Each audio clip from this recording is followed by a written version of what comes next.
طب يا جماعه، ده السخان اهو زي ما انتم شايفين من رنين اهو. تمام. طبعا السخان في المنطقه اهي اهو يا جماعه، ده الموديل بتاع السخان اهو.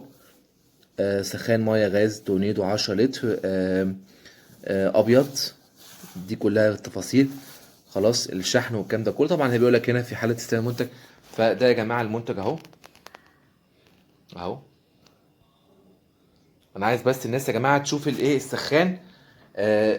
السخان التورنيدو احنا هنجيبه اهو، هنفصصه مع بعض يعني. سخان طبعا 10 لتر.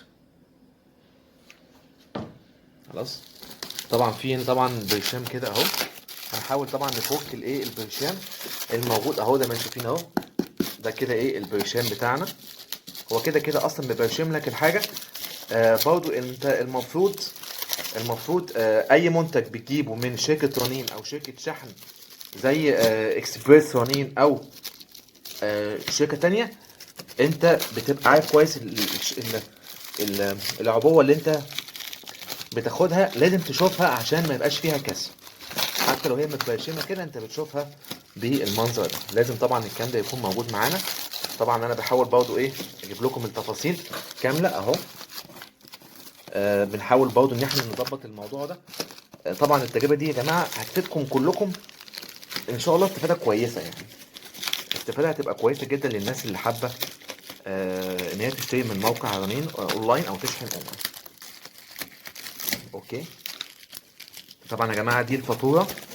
دي طبعا الفاتوره دي مش فاتوره طبعا، دي فاتوره عاديه ان انت اشتريت المنتج من شركه رنين. مش مهم خالص عندنا.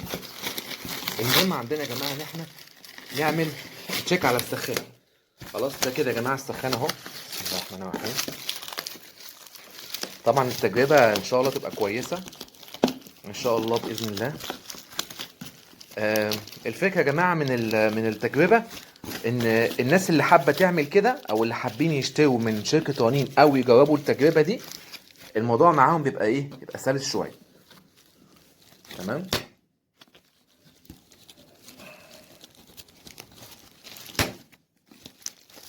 حاول بس ايه نظبط كده شكل الستايل بتاعنا اهو. ده كده الايه السخان اهو. ان شاء الله هنظبط بس ايه. طبعا دي هنحاول نحافظ عليها، نحاول ان هي ايه ان احنا عشان بس السخان ما يبقاش ايه ما يبقاش لا. بيقول لك افتح من هذا الاتجاه. يعني هنا دي المكان اللي هو السخان محطوط على القاعده وانت هتظهر. السخان بتاعك هيظهر معاك. طب يلا يا جماعه نشوف النظام عامل ازاي. طب احنا كده خلاص فكينا الكليبسات. نفتح يا جماعه السخان ونقول بسم الله الرحمن الرحيم. يا جماعه رجاء الناس اللي بتشوف الفيديو. اعمل لايك واشترك بالقناه. عشان انا بنقل لك تجربه. التجربه دي لسه يعني اول مره تنزل على اليوتيوب، ودي هتفيدكم جدا.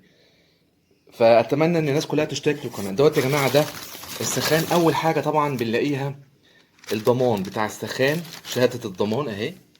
دي شهاده الضمان ومكتوب ورا اهو شهاده الضمان. خلاص. طبعا نشكركم على ثقتكم والكلام ده. خلاص. طبعا الشهاده دي بيفتحها الراجل الفني اللي هيركب السخان من شركه العربي. خلاص، عشان بس محدش يقول لي يا باشمهندس في كذا. ماشي. طب بص يا جماعه، اهم حاجه هنتاكد من السخان اهو. اهو انا بس عاوز ايه افتح لكم الكشاف اهو. توصيلات السخان يا جماعه ما يكونش مكسور اهو. صناع الثقه اهو. يلا فوكس بقى بسرعه كده في الانجاز عشان ما نطولش الفيديو يا جماعه اهو. هنشيل السخان مع بعض كده وهنشوف ايه عشان نشوف السخان نطمن عليه ان هو سليم وكل حاجه سليمه. وبعد كده تحطه تاني في الكرتونه لحد لما يجي الراجل بتاع السخان يركبه. خليكم معايا. احنا كده فكينا السخان اهو.